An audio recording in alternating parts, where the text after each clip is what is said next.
নমস্কার বন্ধুরা, সীমা রান্নাঘর। আমি আজকে বানাবো চুষি পিঠে।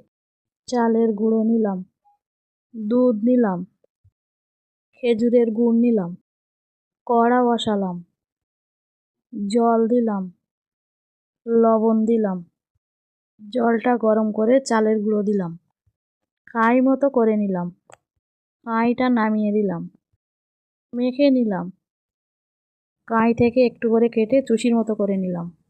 সবগুলো একই রকম করে নিলাম। কড়া বসালাম, একই কড়ায় দুধটা ঢেলে দিলাম, জল দিলাম, দুধটা ফুটিয়ে নিলাম, লবণ দিলাম, চুষিগুলো দিয়ে দিলাম, কিছুক্ষণ ফুটিয়ে নিলাম। ঝোলা গুড় দিলাম, আরও কিছুক্ষণ ফুটিয়ে নিলাম। কিছুক্ষণ পরে নামিয়ে দিলাম।